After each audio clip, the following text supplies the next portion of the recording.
Managing Director, was the last General Assembly for President Obama addressing the General Assembly, and he gave a big long speech about the state of the world from his viewpoint. He said it was genuinely going in the right direction, but on one issue he said there needed to be a course correction, global inequality. How do you achieve that course correction? I think there are two ways to address it, from my perspective and the IMF perspective. First of all, if you make sure that inequality between men and women, discrimination against women around the world in many economies, and more so than we sort of anticipate, if that is fixed and the gender gap is closed rapidly, you already reduce inequality massively. So that's one avenue. Second avenue is, as trade prospers, and will continue hopefully to prosper, as innovations come through and improve productivity, we also need to pay attention to those that are not necessarily well equipped, to those who are losing their job because there's a shift of supply chain and changes in the industrial sector, but also in the service sector.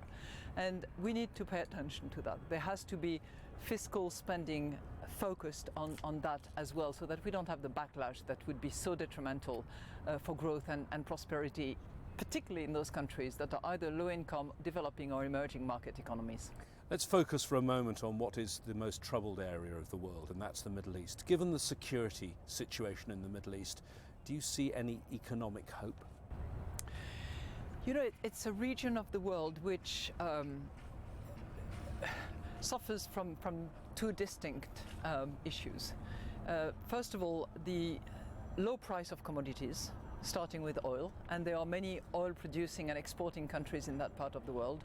And second, the major geopolitical and sometimes terrible wars that are plaguing some of those countries. And it has massive economic ramifications.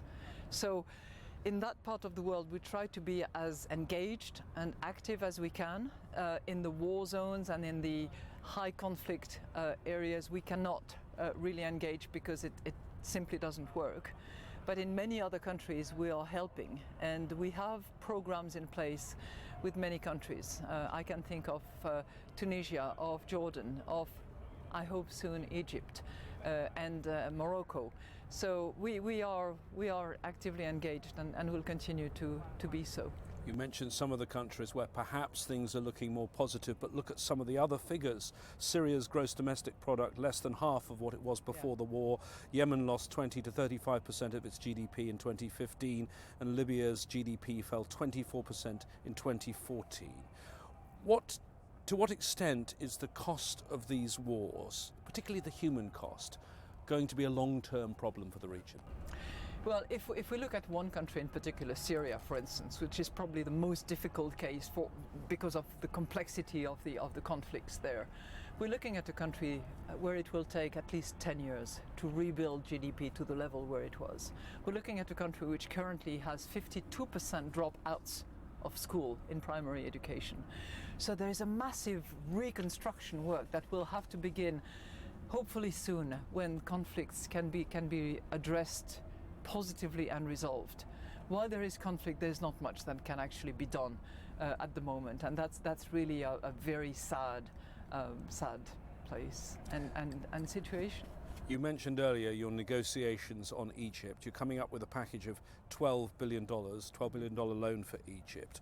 Should Egyptians pin hopes on this to try and change their economic future? Is it going to solve everything?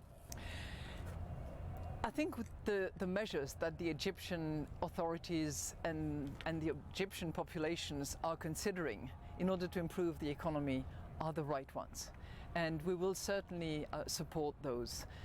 We are almost there. I think it will take a few more weeks to actually be able to present the whole program before the board of the IMF in order to financially engage. But I think it's a very positive sign. It will hopefully act as a catalyst to bring, more investors, more public financing into that country, which is rich with talent, with resources, with energy, with youth. And hopefully that will take them further into the development that they want to have. But Egyptians appear to be losing hope. There was, in the last few days, a boat that capsized leaving Egypt. Dozens were killed, and most of the people on board on this occasion were Egyptians. You know, that's the very reason why we need to be as engaged and active as we can in helping those countries develop their economy. Because if there is economic hope, if there is a prospect for jobs, if there is a prospect for income, then people will not be so keen to leave. And it's really money well invested, and I hope that other financial circuits, other donors, other investors will understand that and will participate in that process. We are certainly trying to take the lead on that. In terms of global economic trends, there is an important event coming up soon, which is the US presidential election. When you listen to the rhetoric of the campaign, are you worried that this could mean globally more protectionism? We are generally worried about the potential rise of protectionist measures that we are seeing.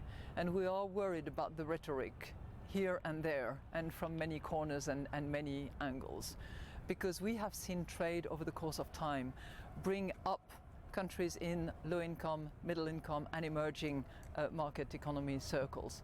And globalization, if you include, you know, trade, integration, technology, innovations, all that together can be a force for good, only under the condition that those who are not equipped, who are not educated, who are not able to adjust are helped in the process. And for that there has to be public and private efforts in order to help them along.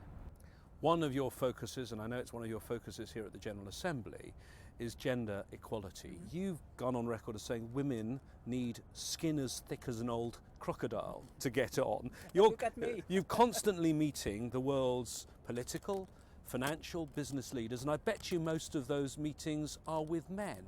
How do you change that? First of all, I celebrate the woman in them, because I think there is that dimension as well. And second, in addition to reminding all of them that it is a moral imperative, I also remind them, and we have now documents, analysis, numbers, it is an economic no-brainer. It boosts growth, it helps with diversification of the economy, it reduces inequality, and that applies at the global level, at the domestic level, and in the public as well as the private sector. So efforts have to be undertaken, deliberate efforts to include women. It does not reduce the pie, it does not eliminate boys, men, it improves the position. Christine Lagarde, thank you for talking to Al Jazeera. Thank you. Excellent.